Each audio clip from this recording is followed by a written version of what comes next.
안녕하세요. 반갑습니다. 허브김치TV의 한정환입니다. 반갑습니다. 안녕하세요. 한 주 시작하는 월요일이 됐네요, 정 대표님. 날이 또 더워졌어요, 다시. 예, 오늘 하루는 좀 어떠십니까? 오늘 좀 더운 거. 네, 그리고 좀 시장은 좀 너무하지 않나. 어떤 게 너무할까요? 카카오뱅크가 더 가는 거는 뭐 그럴 수 있다. 근데 2차 전지 관련주들이 네. 오버슈팅 마냥 엄청나게 많이 올라가고 있어요. 시장에서 돈을 다 빨아들이고 있죠. 그래서 증시는 되게 올라가는, 대놓고 올라가잖아요, 지수 자체가.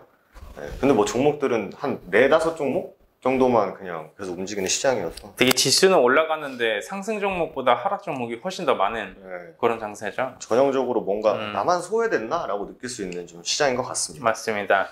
과연 그러면 우리가 어떤 재료와 모멘텀을 봐야 되는지 이번에 재료 브리핑 전 대표님이 이제 조금 준비를 해주셨는데 첫 번째 재료 한번 좀 소개시켜 주시겠습니까? 오늘 9일이죠. 네. 오늘은 이제 9일인데 2시에 이제 사건이 하나 있죠. 네. 이재용 씨, 삼성전자 전 부회장인 이재용 씨가 이제 가석방 여부에 이제 심의가 2시부터 있습니다. 그렇기 때문에 이미 이제 저번 주부터 좀 움직였어요. 그래서 첫 번째 재료는 이재용 운명의 일주일 이렇게 좀 타이틀을 잡아왔는데 멋있네요. 제목마저도 느낌 있네요. 네, 그래서 오늘 이제 결정이 된다고 해요. 근데 이제 사실 이재용 씨의 사면을 찬성하는 쪽은 정계 재개. 근데 좀 반대하는 쪽은 좀 시민단체. 그러니까 정계 재개에서는 그래도 수정이 있어야 우리가 이제 반도체 산업이 또 굉장히 강국 아닙니까? 그래서 좀 수장이 있어야 좀 투자나 뭐 이런 M&A라든지 이런 걸 좀 공격적으로 할 수 있다. 요즘에 뭐 이제 이런 말이 좀 많이 들고 있어요. 이재용 전 부회장이 사면되고 나면 그 다음부터 상당히 활발하게 뭐 투자 집행이 이루어지든 아니면 M&A가 진행이 되든 그렇게 가시적인 움직임이 좀 나와줄 거다 그러죠. 그렇죠. 그래서 뉴스로만 접하면 사실 이게 될지 안 될지는 뭐 알 수가 없습니다만 뉴스로만 접하면은 지금 대기하고 있는 게 많다고 해요. 그러니까 실질적으로 우두머리가 오케이 해보자 가보자 라고 했을 때 진행될 일들이 많이 있다고 해요. 그래서 뭐 그게 뭐 핑계 중에 하나인지 아니면 실질적으로 그런지는 뭐 알 수는 없습니다만 어쨌든 이제 이재용 씨가 사면이 된다면 이제 반도체라든지 뭐 M&A에 좀 속도감을 낼 수 있다라는 기대감이 사실 이제 저번 주부터 좀 있었죠.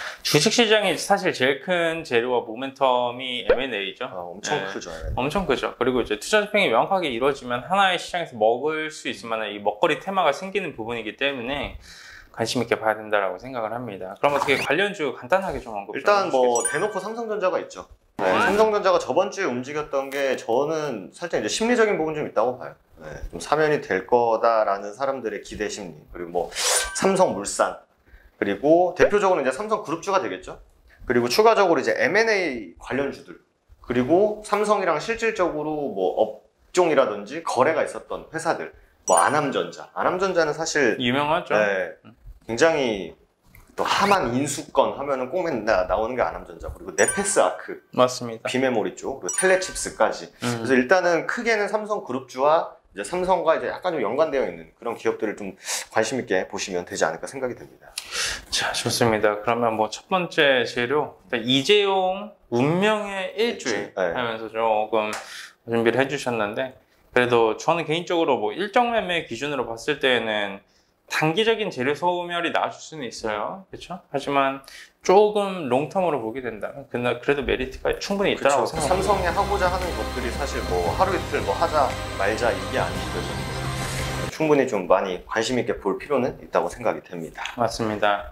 그럼 두 번째 재료에 대해서 좀 소개를 시켜드릴 건데, 두 번째 저희가 가져온 건 이 돼지열병 테마를 좀 가지고 왔습니다. 근래 시장에서는 사실 돼지열병 테마가 그렇게 부각을 받아주진 못했어요. 하지만 이게 한 2년 전, 3년 전만 해도 돼지열병 테마가 한번 나와주면 정말 강력한 테마였습니다. 정말 강력한 테마였고 이게 한두 번 상승으로 끝나진 않았죠. 그렇죠. 이게 약간 좀 계절적인 이슈가 있죠. 맞습니다. 그래서 이게 사실 맨날 있었어요. 매년 있었고 봄에도 있었고 작년 뭐 코로나 할 때도 무조건 그러니까 계속 있었는데, 요번에 이슈화된 게 이제 유럽에서 확산이 됐고, 그리고 이제 미주 대륙 거기서 40년 만에 나왔다고.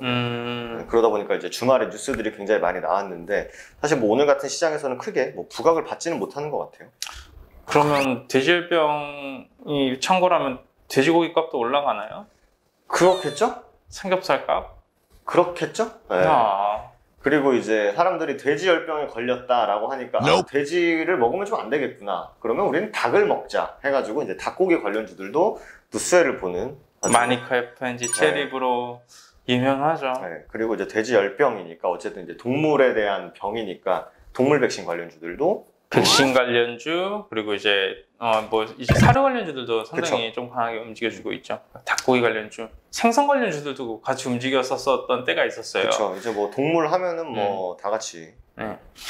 움직였었던 때가 있는데 뭐 후쿠시마에서 물 네. 난리 한번 치면은 이제 수산주도 오르고 네, 맞습니다. 조류독감 터지면 이제 닭고기가 비싸지겠다 해서 뭐 닭고기도 오를 때도 있었고 그래서 이건 사실 이제 매년 계절적인 특수로 맨날 나오는 이슈이기 때문에 한번 정리해 두시면 사실 이글배, 체시스 하면 사람들이 다 뇌리에 있잖아요. 동물 백신. 맞습니다. 네, 제일 봐요. 그래서 뭐 봐두시면은 뭐 나쁠 건 없다. 충분히 공부를 해볼 만한 테마고 연속성이 있다라고 말씀을 드리긴 지금 시장에서는 어려울 것 같아요. 그래도 이제 단발적인 테마로 봤었을 때는 차후에도 매매 진행을 할 때는 도움이 되겠죠. 그쵸. 장일 매매 진행을 할 때는. 그리고 이게 연관된 게 또 뭐 사료 쪽이 또 있다 보니까 또 사료 하면은 또 이제 대북 지원 이런 이슈도 또 엮일 수 있으니까 또 귀걸이면 맞습니다. 귀걸이고 코에 코걸이면 가면 코골이죠. 자, 그럼 좋습니다.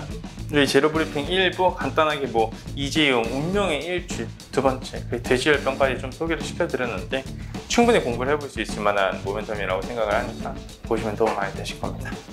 자, 좋습니다. 1부 마감하도록 하겠습니다. 감사합니다.